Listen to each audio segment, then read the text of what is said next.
Hello. Hello, Shalom Aleichem, Rabbi Keller. Aleichem Shalom. Okay. I think we're gonna get started another minute. Just let some more people come. See if they...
Okay.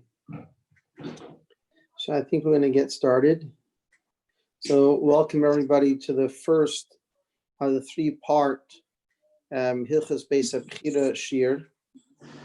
And it's a title, the second and third Batei Mikdosh. So we're very honored to have Rabbi Keller with us.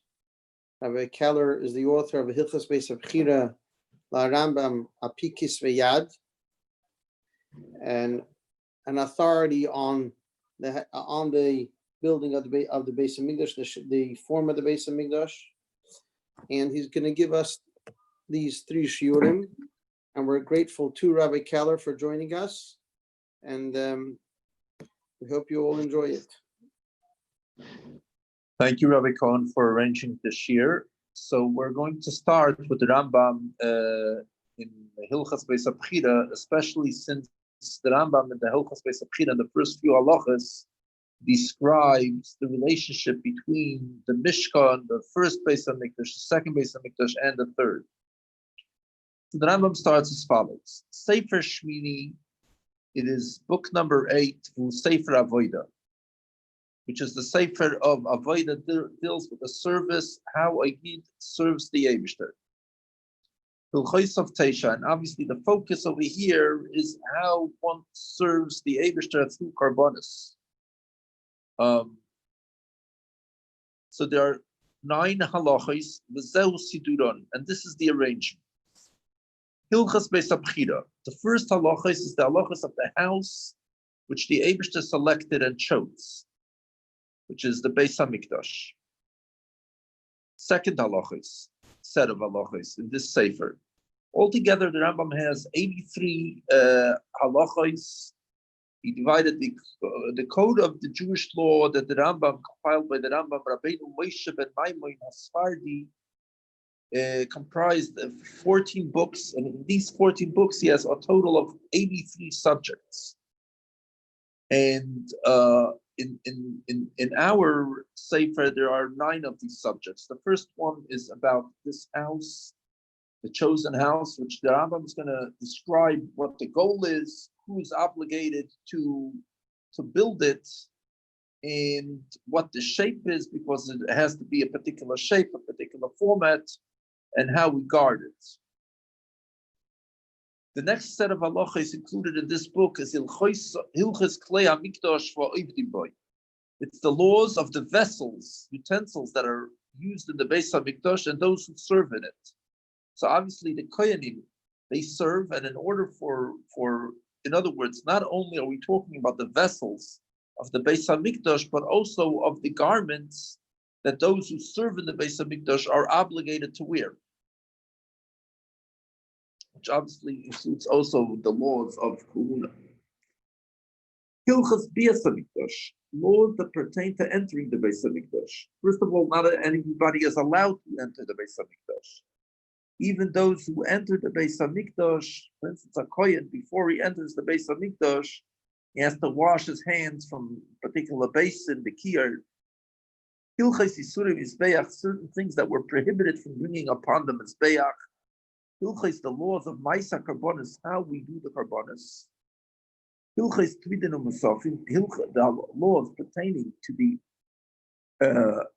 constant carbon that the Kohanim have to bring every day, and Musafin, the additional sacrifices that one has to bring Yom Tov and other such times. Shabbos, Yom Tov, Chodesh.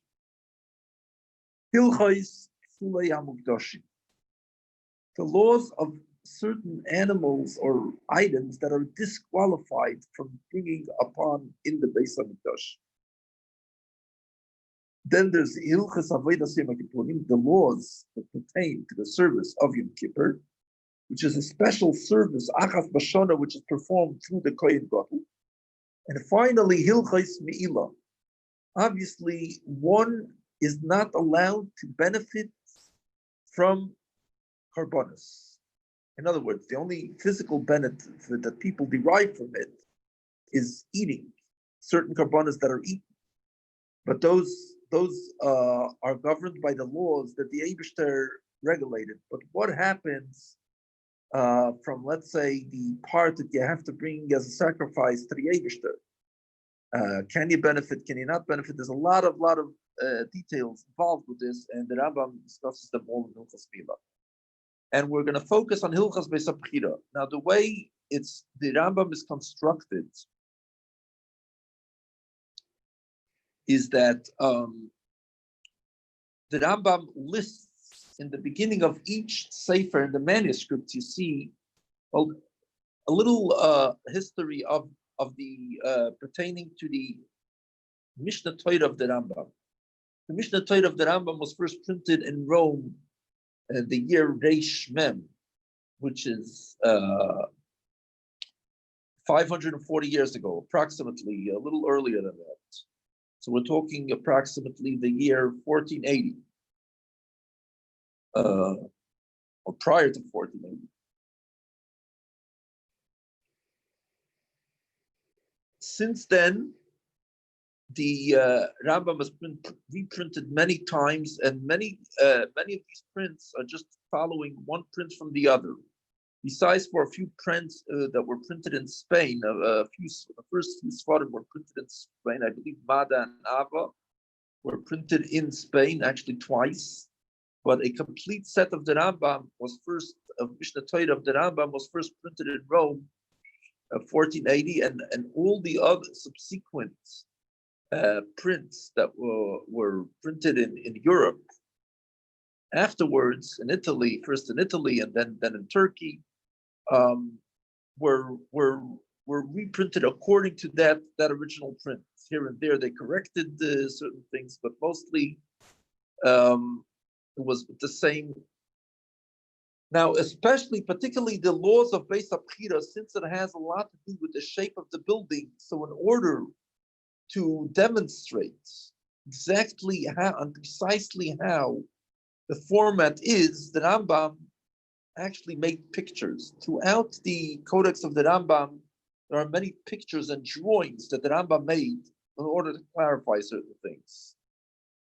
Hilchas Beis Abchira has many such pictures, but most of these pictures were omitted by the printers because it was very difficult in the early years of the print to print pictures. Not only did they take out those pictures, but they even took out the references to the pictures that the Rambam referenced in his, say in chapter 2, where he starts drawings of the Mizbeach. So in the end of Halacha, what's in the print, Halacha tests, the Rambam concludes, V'zuhi tzurasei l'pi mudaiso. This is its drawing according to its measurements, and he makes a drawing. Not only did they take out the picture, but they took out those words that reference that picture. The first one to reprint in the year 1975, Rav Shabtai Frankel started reprinting the Rambam according to manuscripts.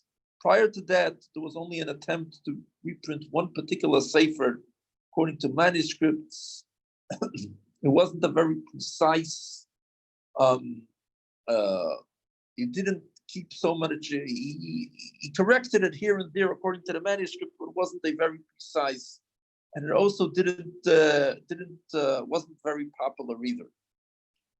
But the first one who set a task, which took him close to 30 years to complete, to reprint the entire Rambam with the Mefarshim according to manuscripts, and had a whole bunch of Talmidei Chachamim, a whole team of Talmidei Chachamim to work on it. Was a guy by the name Shabtai Frankel.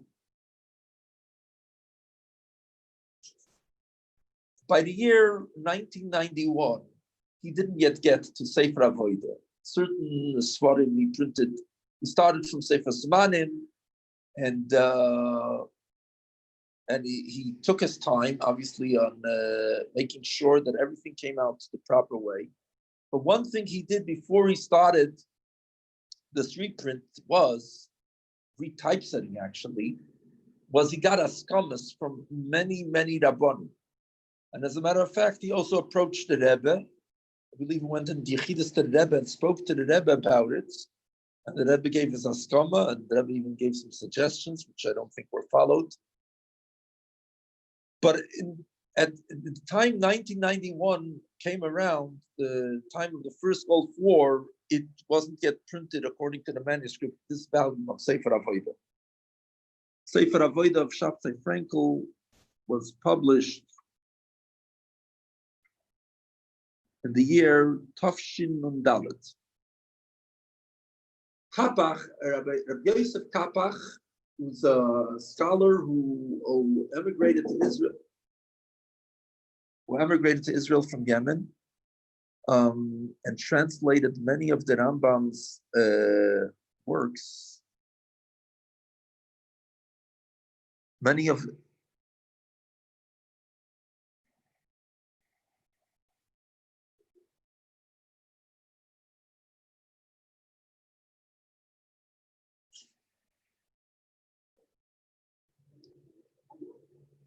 Yeah.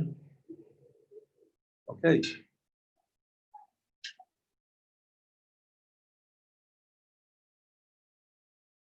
The Rambam, many of the Rambam's works were written in Arabic, including his commentary on the Mishnah and his Guide to the Perplexed. Many of those were translated by Rabbi Kapach. As a matter of fact, we have the manuscript of the Rambam himself on much of his commentary to the Mishnah, and was reprinted in the 1950s in Copenhagen. And Rabbi Kapach used that edition for his, together with some other manuscripts that he had in his possession, to retranslate and reprint the Rambam.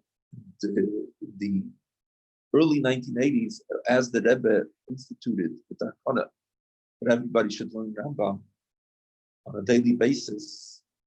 So Kapach started publishing his edition of Mishnah Torah, which was based on mostly Yemenite manuscripts. And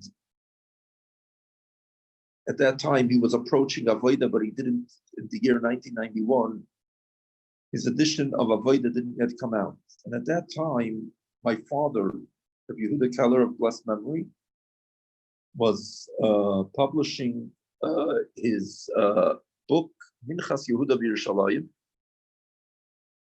which is a book that discusses a lot. The first book that my father published regarding the format of the Beis Mikdosh was called Tzuras Habayis Al Pi Shitas Rambam. Literal translation is the format of the Beis Mikdosh according to the Rambam, in which he discussed many details in the Rambam and in the commentary of the Mishnah, and innovated many ideas, some which we'll share either in this year or in the next year.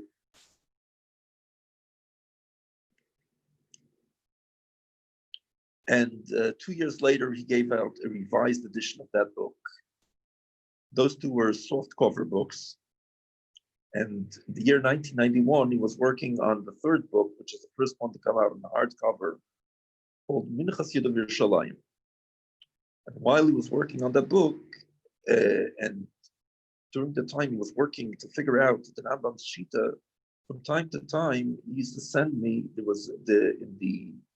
that time there was the Jewish Theological Seminary in Manhattan, had a huge library, and included also many manuscripts and many microfilms of manuscripts that were stored in other libraries. And from time to time, my father wanted to look up where he suspected that there's an error crept in our version of the Rambam.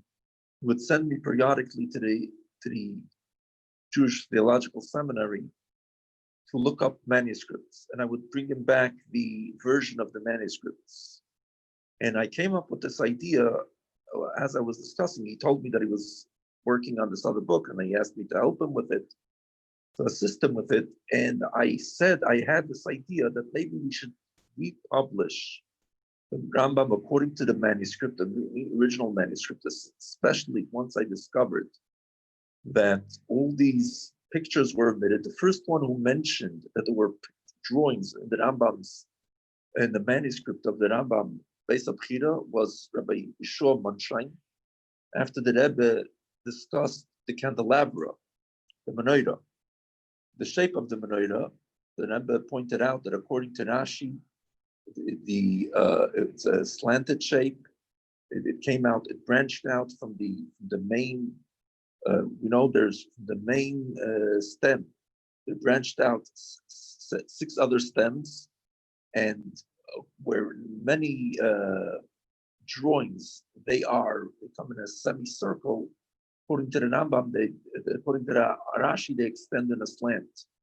And the Rebbe pointed out that in the Rambam's manuscript of his commentary on the Mishnah, he draws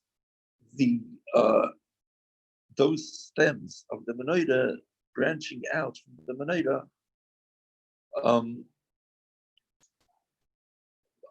slanted the same way that Rashi does. And Manshein pointed out that not only that, but in the manuscripts of the Rambam, Beis Abchira, he also does that. So one day when I was checking the manuscripts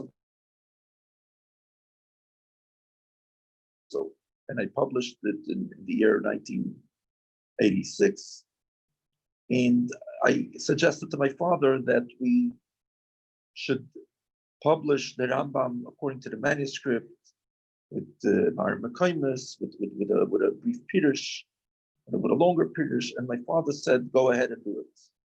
And I went ahead and I did it. And then, when he published the book Minchas Yehuda, he made 2 trees, so to speak. Eitz Yehuda, which he named after himself. His name was Rabbi Yehuda Keller.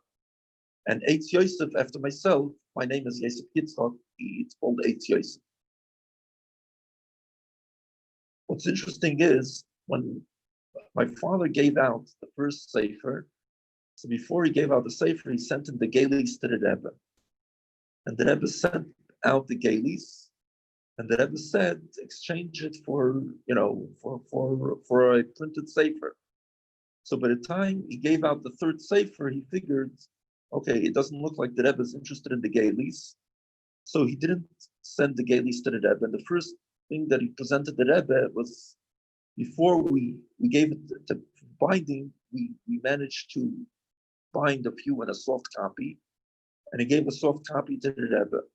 And then later, I think by dollars or through the mosquitoes, he sent in the hard copy. When he sent in the hard copy to the Rebbe released an answer, and the Rebbe said, it would have been better had how come I didn't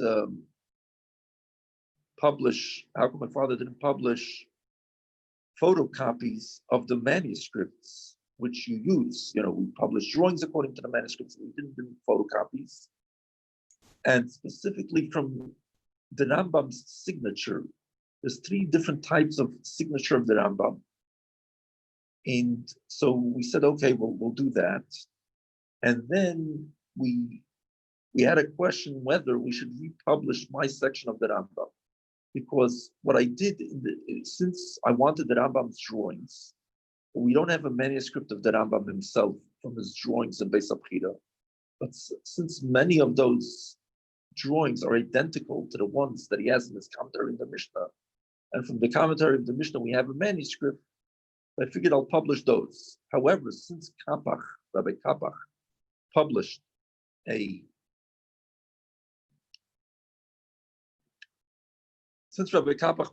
a drawings according to the Rambam, so I figured these are the drawings that I published were the ones that Kapach published. However, Rabbi Kapach didn't publish the copy of the manuscript of the Rambam. He just made his own drawings which were according to the Rambam's drawings.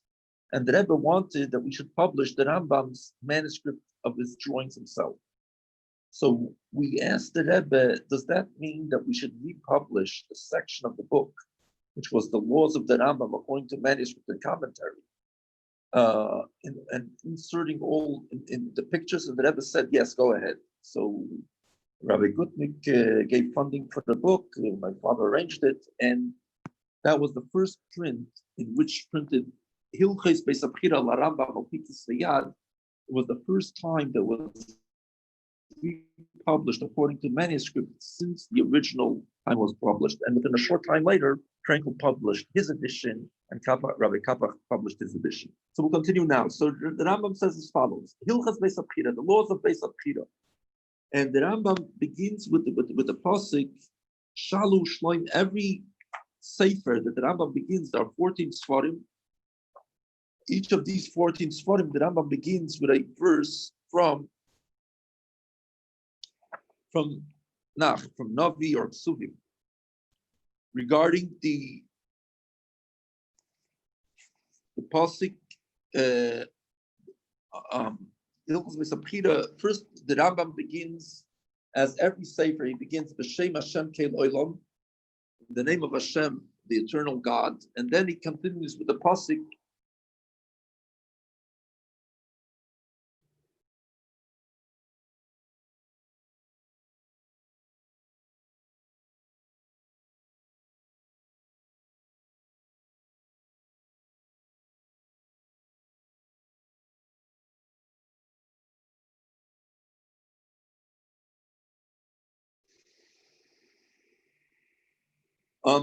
So Shalu Shloim Yerushalayim Yishloyu Ayavoyev. He begins with the pasuk, request the peace of Yerushalayim, and then those who love you will be calm. So the Rebbe points out, what does it mean? It means that there's a particular obligation to learn and occupy yourself with particular details, in a way of asking in the peace, not just saying, "Oh, send my regards," but really asking and trying to figure out what how the Beis Hamikdash looked. And this is not merely, there are certain things that we do as a Zecher LaMikdash.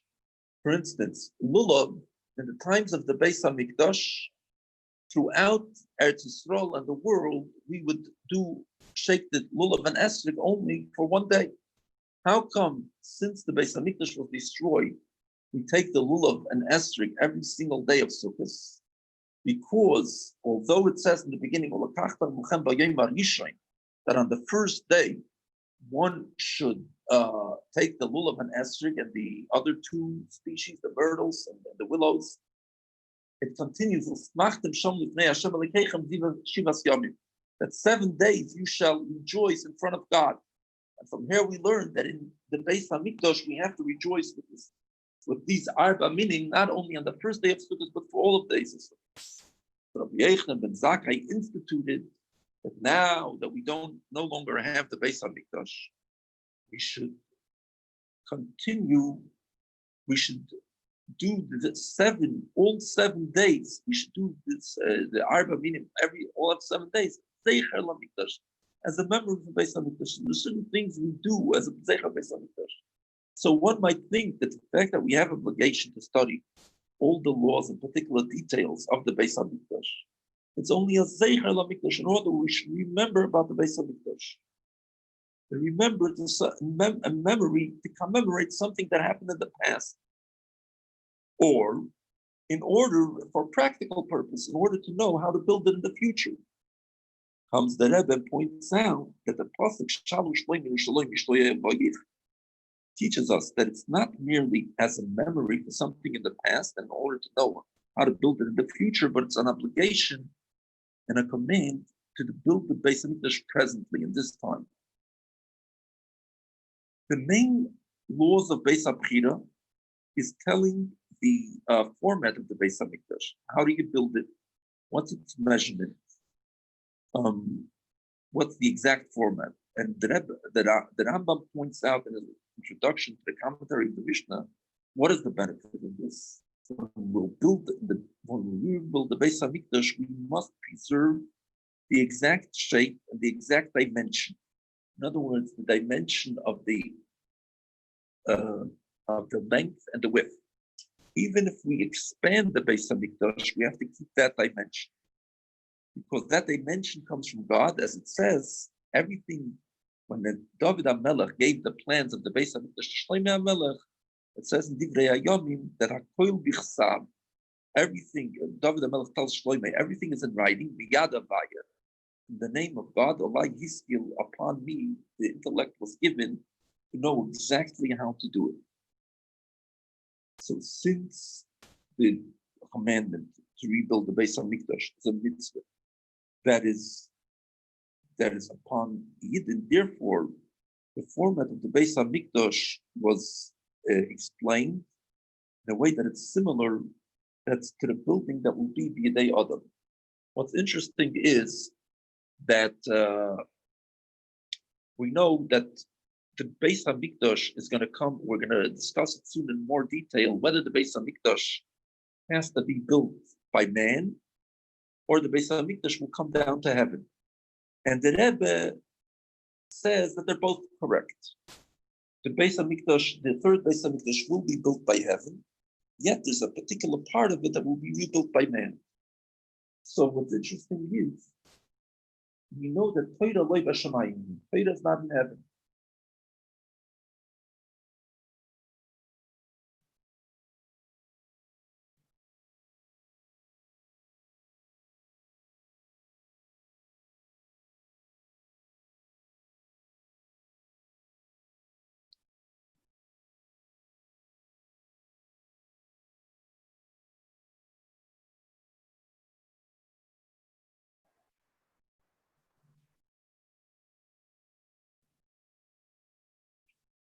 Torah is not in heaven.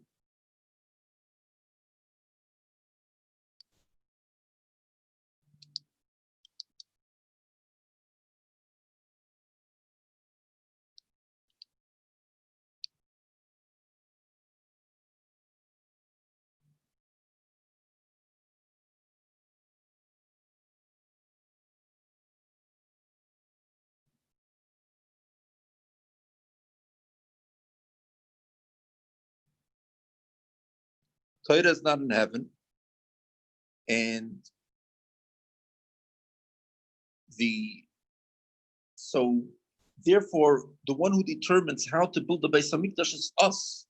So when the Rambam rules that the Beis Hamikdash has to be built a certain way, so that's exact way that the Eibishter builds it up there.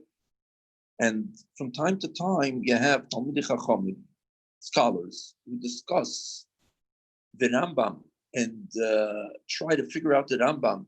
To figure out what the halachic is, what the Rambam meant, how exactly the Beis Hamikdash is constructed. So when a scholar rules according to the rules down here, and he innovates a new method of how the Rambam, of how it's supposed to be constructed, so that's the Eibishter reconstructs it the way we were told. So Sefer Shmini will say for Avoid Hilchos Beis Abchira means, why is it called Beis Abchira? It's the house that one has to be built in the place where the Eibishter chose in Yerushalayim. Says the Rambam, mitzvahs esse laseis bais lavaya. First halacha. Pedikrishin Hilchos Beis Abchira yesh b'chol sheish mitzvahs. There are 6 mitzvahs. Sholish mitzvahs esse, 3 positive mitzvahs. Sholish mitzvahs lois esse, and 3 negative mitzvahs. V'zeu proton. These are the particular details. Aleph. 1, livnais Beis Hamikdash, to build the Beis Hamikdash, the temple. Base. Number 2, shloi livnais hamizbeach gazis. We should not build the mizbeach with cut stones. The stones have to be totally uncut. Gimel. Number 3, shloi lalis alav milas. We're not allowed to go up upon it in steps. Dalet. Number 4, ligira min hamikdash, to be in awe of the Beis Hamikdash. Hey, l'shamrei saviv, to guard it all around, not just in one location, but in all around of the Beis Hamikdash. Well, number 6, shalei lahashbis shmirasei, not to cease guarding it. Bir mitzvahs elu b'prokem elu, and the explanation of these mitzvahs is in these chapters. Perek Rishi, in the first chapter. Aleph 1. Mitzvahs esse lasem bayis lavaya. It's a mitzvah to do, a command, a positive command, to make a house for God. It should be prepared, ready, that they should bring in its sacrifices. And we should congregate to it, in that location, 3 times a year. So the fact that the Rambam is telling us that we have to congregate in the Beis Hamikdash 3 times a year, it's not to let us know what activities we need to do. But this is part of the definition. It has to be prepared not only for sacrifices, but it also has to be prepared for congregating at it 3 times a year. Shenemar, as it says in the pasuk, v'asu li mikdash, they should make me a holy place. And what is the then I will dwell within them. It doesn't say, and as Chazal point out, it's Chazal that's brought down in Rishis Chachma and Shalah, that it doesn't say, and I will dwell in it, the Beis Hamikdash. It says, I will dwell in them, with them, within each and every unit. And Alter Rebbe explains at length in Perek Nun Aleph of chapter 51 of Tanya, and Alter Rebbe raises the following question.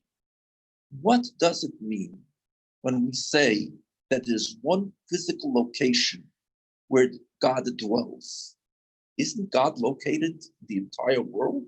After all, we say every day, the bracha Yetzer Or, we quote a pasuk, Yeshaya, but like it's quite like God's glory consumes the entire world. So what does it mean? There's one particular location. That's where God dwells. And the Alter Rebbe gives an example. And this example he gives is from a person's body. In a person's body, if you would ask, where does the soul dwell? Why? There's not one location within the body where the soul doesn't exist. It's not located. But on the other hand, which limb of the body expresses, which part of the body expresses the humanity of man, the fact that it's man rather than an animal, The fact that a man possesses intellect and so on and so forth, which is what differentiates him from an animal, it's the brain.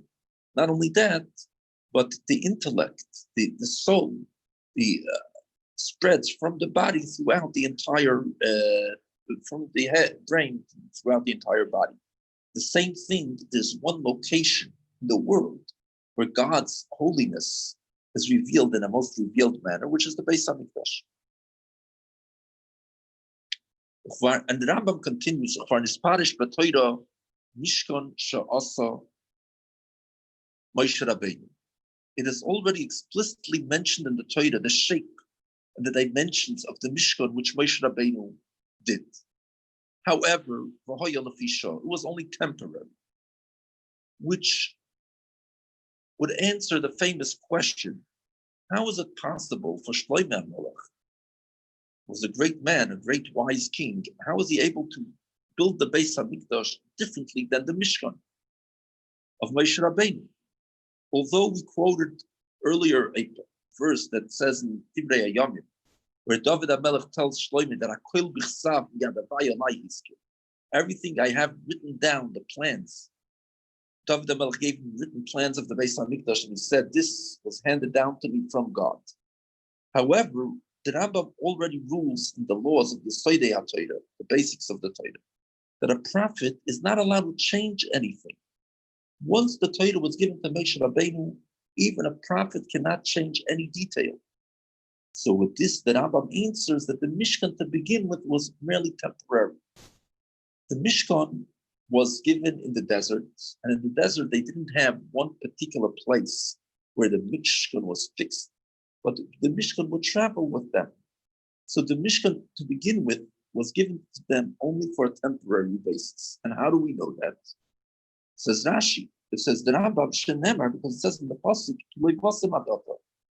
in Parshas Re'eh, chapter in Deuteronomy, chapter 12, verse 9, the Eibishter Moshe Rabbeinu relays the Eibishter's command to the Yidden, saying that when you will come to Israel, and you'll come to this place which Hashem will select. Because till now, and the passage continues,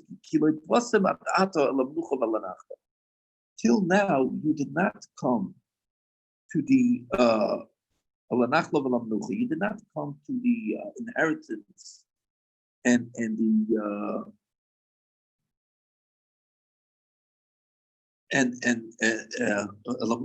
you didn't come to a resting place, you didn't come to inheritance. But when you do come, and as Chazal are going to tell us that Menucha is Shiloi, a resting place, is Shiloi, but inheritance, which is lasting forever, that's Yerushalayim. So for there, in those places, you have to erect a different type of Beis Hamikdash. Now the Rambam continues in Halacha Beis, what happened as soon as Yidden entered Eretz Yisrael, and Midu HaMishkan Bagilgal Arba'es Rishon Shkov Shluchot. When they came to Eretz Yisrael and they conquered the Yichai, the first stop, even before conquering the Yichai, was Gilgal. Gilgal was a place that was the first place that they encamped in, and that was their resting place for the next 13 and a half years, which is known as the 14 years that they conquered and they divided up Eretz Yisrael. For 7 years they conquered Eretz Yisrael, the next 6.5 years they divided up Eretz Yisrael amongst the different tribes. Mishamba, the Shiloi, and from here they came to Shiloi. Shiloi was within the Eretz Yisrael was divided with 12 tribes. 2.5 tribes took their portion on the eastern side of Eretz Yisrael, the Ever Yarden. Those are the Shvatim of Reuven, Gad, and half of Shevet Menashe. The other 9.5 tribes took their inheritance in Eretz Canaan. And Yosef had 2 Shvatim over there, Ephraim and half of Shevet Menashe. And in Ephraim's Chelek in Shiloi, over there they built the Beis Hamikdash, the Mishkan. They rebuilt the Mishkan. Now the structure of the Mishkan in the Beis Hamikdash was out of wood. The walls were wood, and over the walls of wood they put the yeriyos, the curtains, which served also as a cover on the sides and also on the top.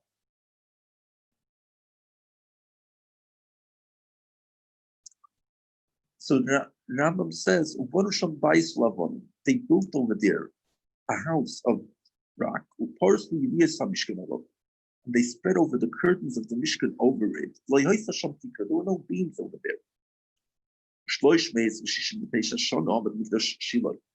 369 years, the Mikdosh of Shiloh stood.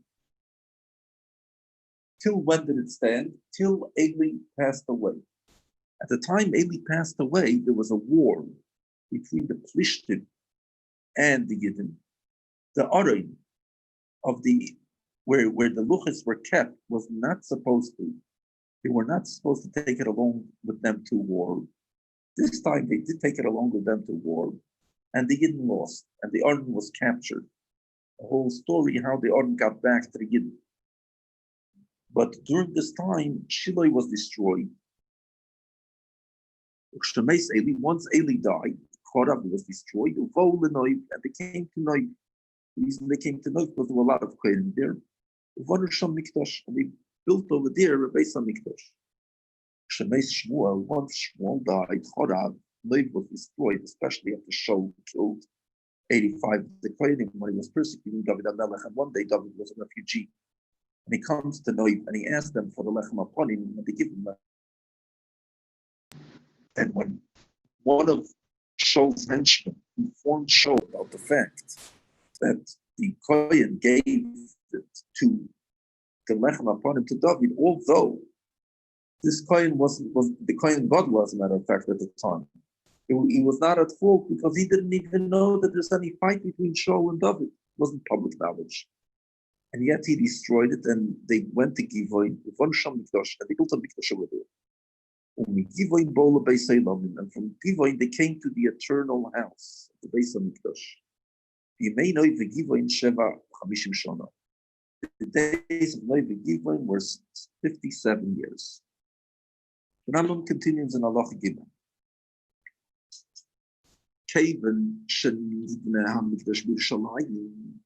Once the Beis Hamikdash was built in Yerushalayim, this is the Nachalo.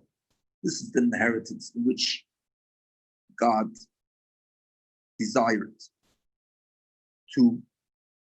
Now, the Rebbe points out in a Sikha a very interesting thing. We have the Eibishter selected Shiloh and he selected Yerushalayim, but he did not select them equally. It's analogous to, as in Kings, he selected Shaul HaMelech and he selected David HaMelech. The difference is Yerushalayim was the ultimate rest place for the Shekhinah. As it says that once the Shekhinah settled there, it didn't move from there until the destruction of the Beis Hamikdash. And even once the Beis Hamikdash is destroyed, it's so tight over there that if you want to ever rebuild the Beis Hamikdash, you can only rebuild the Beis Hamikdash on that very ground where it was destroyed. Where the Shiloh was temporary. Once Shiloh was destroyed, I can always rebuild it in Noib and Givoin.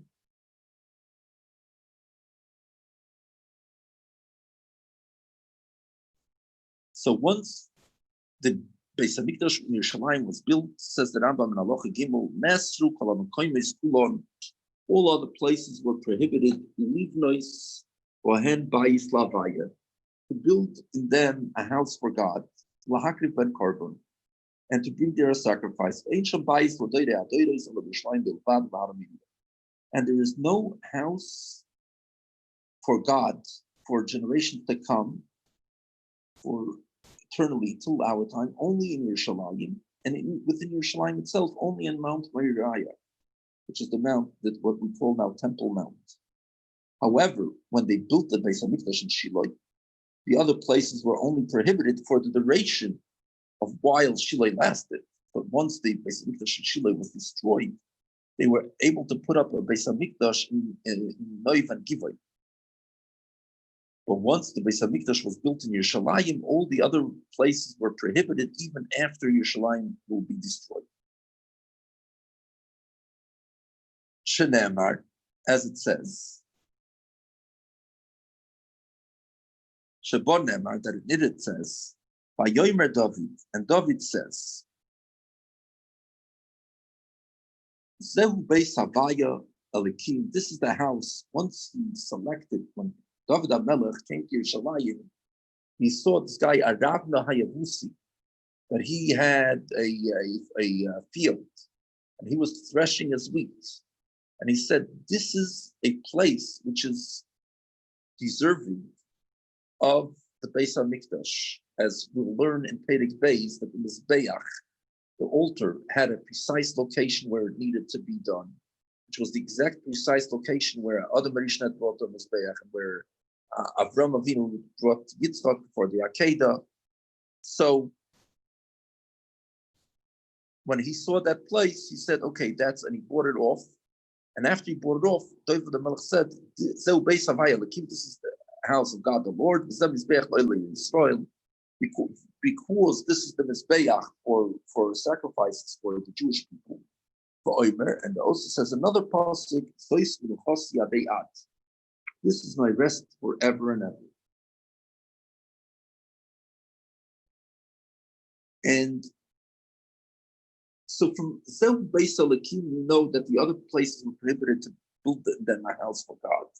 The Zeh Mizbeach Leili Yisrael, we know that other places were prohibited to bring in them karbonos. And it's since the Kedusha, the holiness of Mikdosh, is in a way, a manner of Batei forever lasting, and it's not going to be nullified. Therefore, Zeis Menochasi, not in any other place. Rambam continues Halacha Dalet. Binyan, so we have different structures. We have the structure that Shlomo Melech built, and we have the future one that's going to be built in the third Beis HaMikdash, and then we have the second Beis HaMikdash. And the Rambam is going to discuss the relationship between them. Binyan Shabana Shlomo, the binyan that the Shlomo Melech built in the past, it already explicitly says the shape in Malachim. So the Rambam doesn't have to share with you how it looks. If you want to look up that shape, go study Malachim. Now there's a binyan that the future Beis HaMikdash, which is Afal Pishu Kosev Yecheskel, although it is written in Yecheskel. So the question is, so it's written in Yecheskel, and Yecheskel said his prophecy even before the second Beis HaMikdash was built. So why, when they were building the second Beis HaMikdash, did they not build like it says in Yecheskel? This is the Rambam points out, Afal Pishu Kosev Yecheskel. Although it's written in Yecheskel,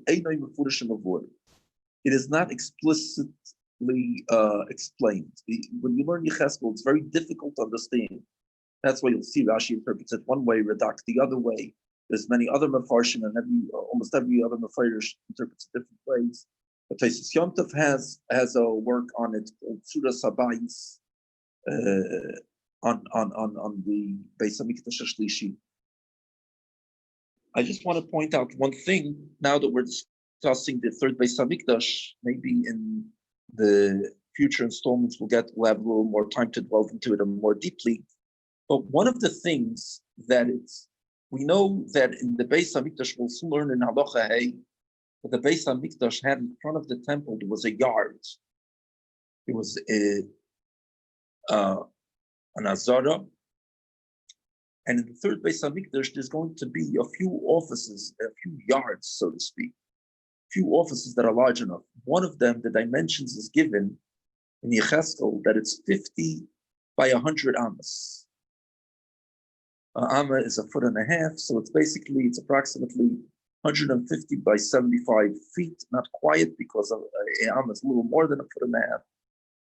But in any case, there was this guy who decided that since we all know that the shuls, all the shuls that are now outside of Eretz Yisrael, when Mashiach comes, they will be moved into Eretz Yisrael physically, and they will be extend from the Beis HaMikdash. So he measured the dimension. There was a bacher one day, he decided to measure the dimension of the 770 downstairs, where we've been davening ever since it was built, I believe, in the year 1960. Even prior to that, there were times that the Rebbe used to daven there for months.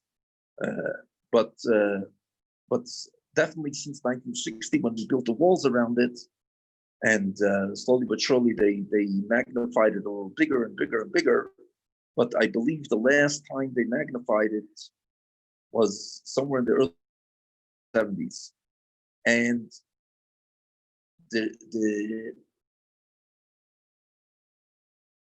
so he measured from the most eastern part, which is where till the western parts, and then in the width from the Ezus Nashim, from the Ezus Nashim, the women's section, will soon learn in the Beis Mikdosh, most of it took place on the second floor, so they shouldn't mix the men and the women.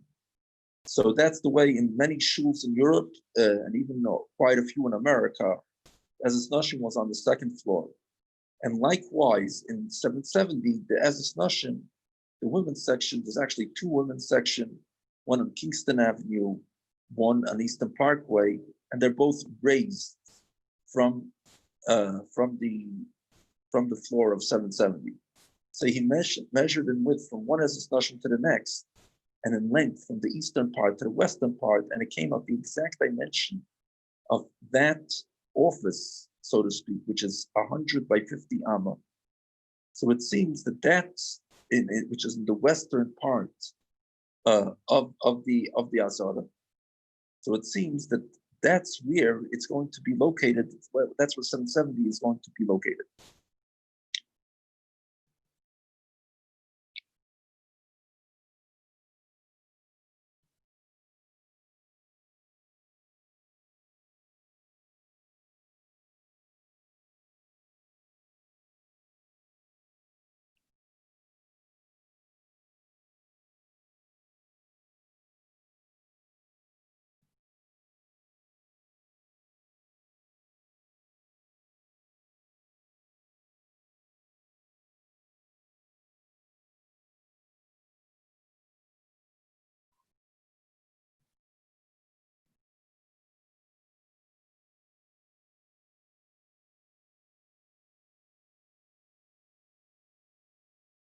Okay, we'll try to wrap it up with the last net for the next 10 minutes. So he says, the Anshe Bayis Sheni, the people of the Bayis Sheni, of the second, who built the second Beis HaMikdash, Kshabonu B'Yimei Ezra, when they rebuilt it in the days of Ezra, Banu Kidinyan Shloimei. They built it like the building of Shloimei. Those things that are explicit in Yecheskel, you can understand very well. So even them, they didn't do exactly the way it says, but a little slightly different here and there.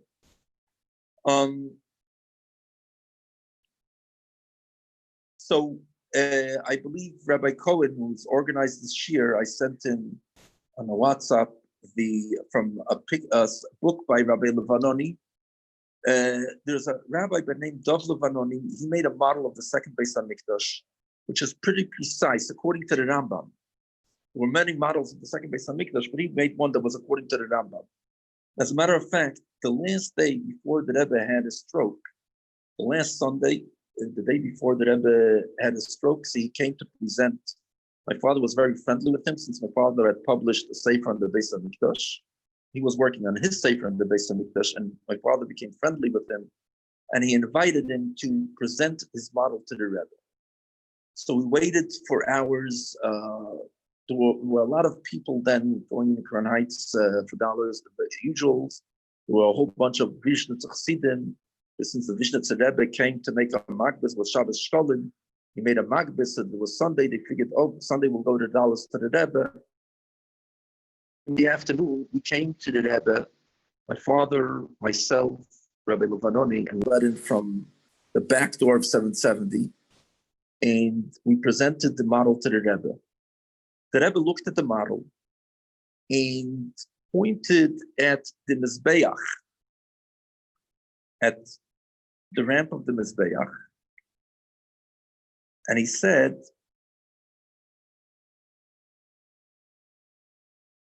you can see the picture.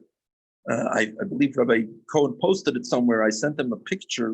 You can see my father with a black beard and the Rebbe, and the Yid with a white beard. That's Rabbi Levanoni. He's presenting the model, and the Rebbe is looking at the model. And the Rebbe said that the ramp of Mizbeach HaOila, if you go to the first picture, the very first picture that you have over there, go back to the is you have the picture of the Rebbe and looking at the model. And you see the Rebbe pointed at the Mizbeach, and he said that the ramp of the Mizbeach was too short. And at the time he said, well, it's all proportional. And the Rebbe just smiled. But he came home, he thought to himself, if the Rebbe says that it's too short, let me go and remeasure. And he remeasured, and he said, yes, he made a mistake of 3 millimeters.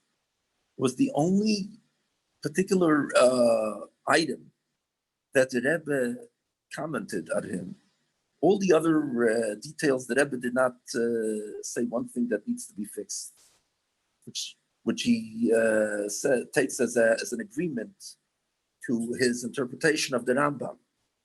And it's interesting because later on, after Gimel Tammuz, my uncle Rabbi Levin was the chief librarian of the Rebbe's library. Released, we have the Rebbe had prepared in 1942. He prepared a diagram of the Beis Mikdosh. He prepared that one should be made according to the Tiferes Yisrael's diagram. He took Tiferes Yisrael's diagram, and he corrected many corrections that need to be corrected. And he had somebody draw up a diagram accordingly. And then he wrote many, and there's a list of his corrections saying what has to be corrected, why it has to be corrected, and so on and so forth. And the Rebbe gave him the blessing that he should merit the third Beis Mikdosh. And to his wife, he said, you will merit the third Beis Mikdosh, and you'll ask your husband if everything is correct. So now the Rambam goes in Halacha Hey, and the Rambam says, how many more minutes do we have?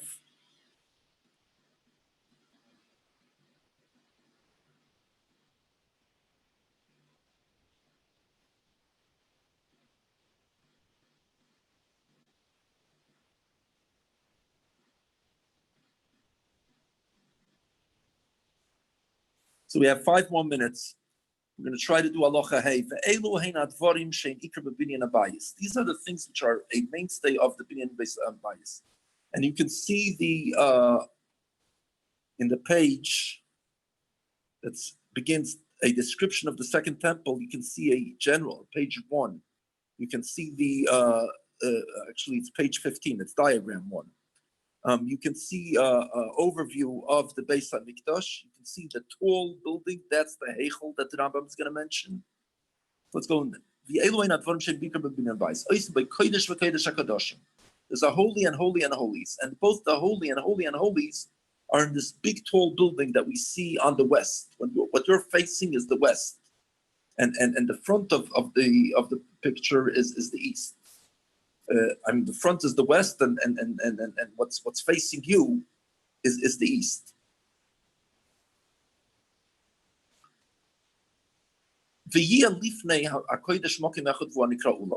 And in front of the Kodesh, there should be a place which is called Olam.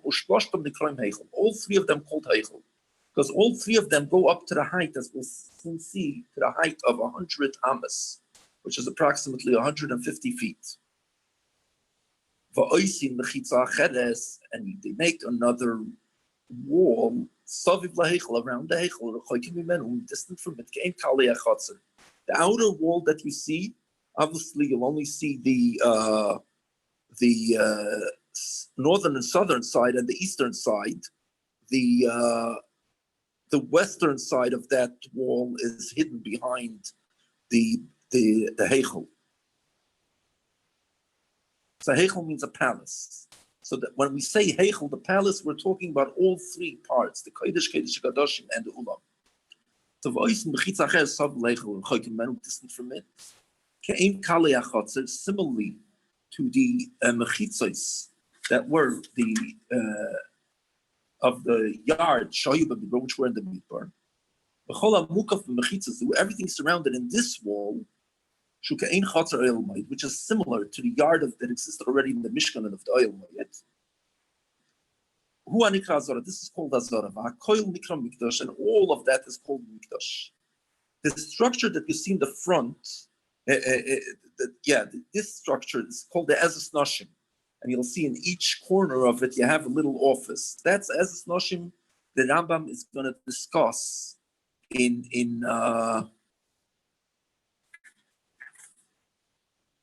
the Rambam is first going to discuss the Ezes Noshim all the way on the 5th chapter, because the Ezes Noshim is not even required. The Ezes Noshim is first mentioned in Yecheskel. They didn't have an Ezes Noshim in the first Beis HaMikdash. So it seems that the whole idea of having a outer courtyard, which is also known as the courtyard of the women, it's something that was instituted, obviously, for the third Beis HaMikdash, and they did it also in the second Beis HaMikdash. And the Rambam doesn't even mention it in the first 4.5 chapters.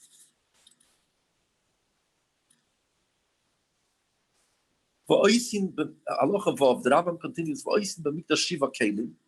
what do we do? What is the Mikdash for? What is the goal of the Beis HaMikdash? We mentioned the Mizbeach.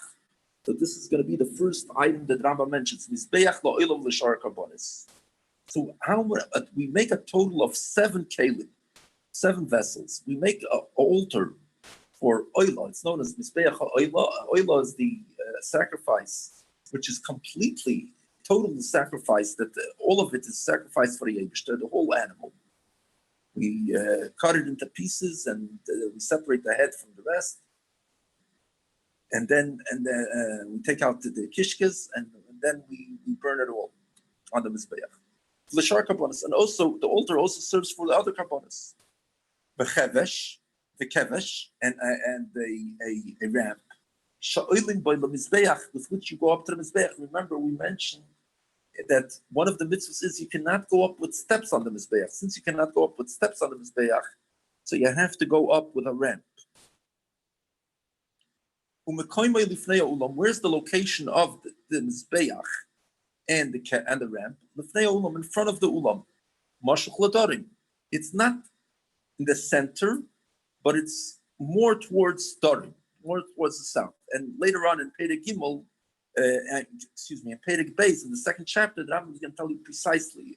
Actually, in chapter 5, where the Rambam is going to mention the width, go through the width of the Azara from north to south, and then you're going to see exactly where the Mizbeach was located within that 135 amas, which is close to 200 feet.